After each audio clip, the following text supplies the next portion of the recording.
What's going on, guys? It's Hi, and back in November of 2019 I applied this Turtle Wax Hybrid Solution ceramic spray coating onto this Toyota Tacoma. It's February right now, so it's been about 3 months, and I thought it'd be a good idea to give you an update on how this spray coating is holding up in a real world scenario.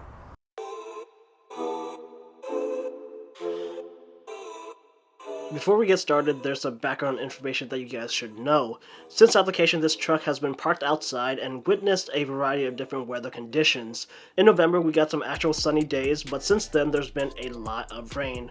Here in Western Washington, we've had a particularly wet winter and rain dumping sideways on some nights, so this finish has taken quite a beating from the elements. Around December and January, we also had some snow that stuck. This truck had a lot in the typical places like the hood, roof, and some other more flat surfaces. Considering this, we should be able to see how the Turtle Wax coating holds up in a real-world scenario instead of exposing it to a variety of different chemicals over and over until it disappears. Those tests can be helpful to show the durability of a product, but it doesn't translate to longevity. They won't actually show us how long a product will last in the real world, and that's where these updates come into play. Since application, this truck has been washed sparingly because there's really no point since it's rained so much. If I had to guess, it's only been washed 4, maybe 5 times in the last 3 months. In this time, it has not been decontaminated with any products, purely washed. Today I'm doing this update prior to washing the truck because I wanted to show you the kind of dirt buildup that I get with this coating. One benefit of applying a paint protection coating is of course that it helps to keep the vehicle clean. Because the coating makes the finish slicker, the hope is that dirt and debris will just hit and slide off rather than cling onto the surface. From my experience with this product on this particular truck, I do see some self-cleaning benefits. The Turtle Wax coating does make the surface very slick and smooth.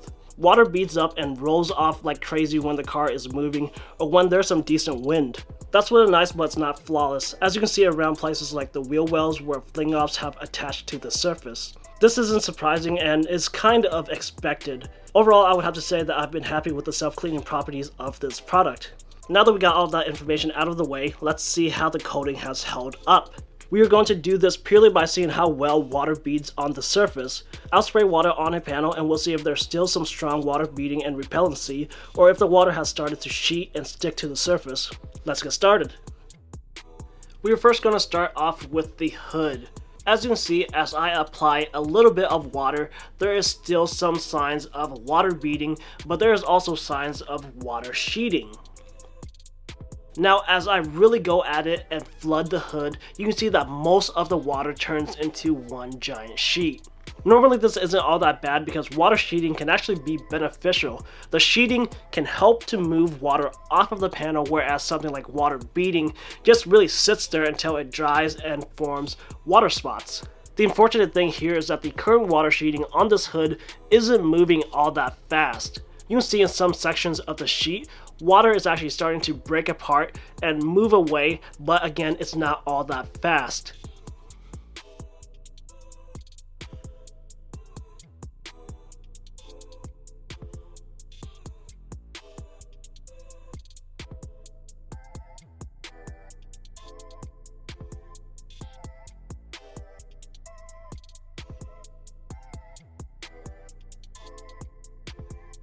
Moving on to the doors, we can see that there is a greater degree of water beading here. This, along with the vertical panels, really help to move water off of the truck. To me, the Turtle Wax coating is holding up a lot better on the sides of the truck, and this is kind of expected since the hood takes a lot more beating than the sides of the truck. Similarly, with the bed of the truck, there is still a good amount of water beading here. Water beads up and just rolls right off.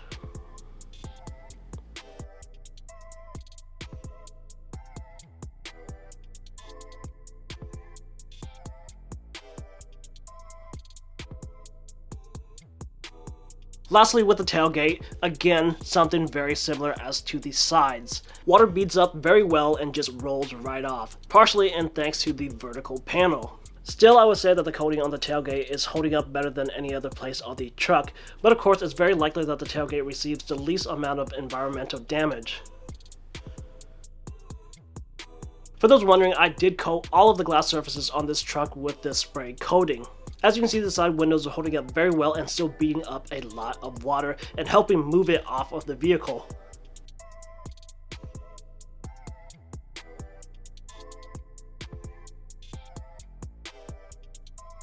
The windshield, however, is a different story.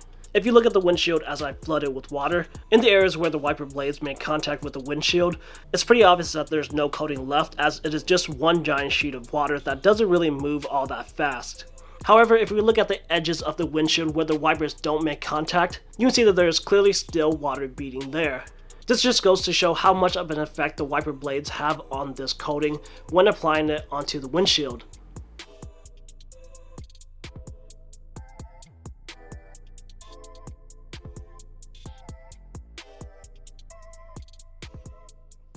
And that is my 3-month update on Turtle Wax Hybrid Solution Ceramic Spray coating on this particular Toyota Tacoma.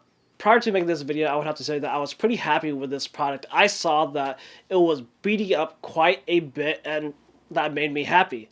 But again, that was prior to making this video, and at the moment, I'm kind of indifferent and a little bit disappointed with this particular product. For something that's advertised as being able to get you up to 12 months of protection, at this 3-month update, I would have to say that I'm kind of skeptical. I really only say that because of what happened with the hood. As you saw, when I apply a little bit of water, just lightly drizzle on top of the hood, you see that there is still a decent amount of water beading. But when water really comes down in a heavy rainstorm or something like that, it's just one giant sheet of water. I guess I would be fine with this if, say, we were at the 6-9 month stage, but at 3 months and you're getting that much sheeting, I just really don't think that it will last 12 months. And realistically, I don't even drive this truck all that often. Most of the environmental damage and conditions that it faces is while it was parked at the house. If you drive your vehicle often with the spray coating through all the rain, snow, whatever, the spray coating may not even hold up as well as it did on my truck. But as you saw, most of the vehicle is holding up pretty well. All of the side panels and the rear tailgate is looking pretty good. It's really just the hood. And in my mind, the only real difference between the sides and the hoods, like obviously like driving through everything, but a lot of it was just being parked under snow, because like I said earlier, the flat surfaces are really where you're going to see that snow buildup. So the hood got a lot more snow than the side and rear panels did. So in my mind, that's the only real big difference that the car really faced in terms of its various panels. Of course, that's just all speculation. That's just me trying to make sense of the results that I got from doing this test. It's a little bit too early to say right now, but in my opinion, I really don't think the hood will last the full 12 months of protection. The side and rear panels, it's looking pretty good right now. It may be able to stretch out that long, but only time will tell. I would try and give you updates on the spray coating at the 6, 9, and 12 month dates, but that's really dependent on how the coating lives up. If it doesn't even make it to that 6-month update, especially that hood, I'll just have to reapply it or apply a different product to protect my truck. But like I said, only time will tell, and I'll just have to wait out and see how this ceramic spray coating really holds up in the real world, at least in my particular scenario. Hopefully you'll see me again on this topic in a few months, and if you haven't already, make sure to subscribe to see all the new content. If you enjoyed this video, make sure to give it a thumbs up, share it around, comment down below with any thoughts or questions you may have. If you have personal experience with this product, let me know down below. How's it holding up for you, or using something different that's really crazy and magical? Let me know too. I would love to try it out. But as always, thanks for watching this video, and I'll see you guys in the next one.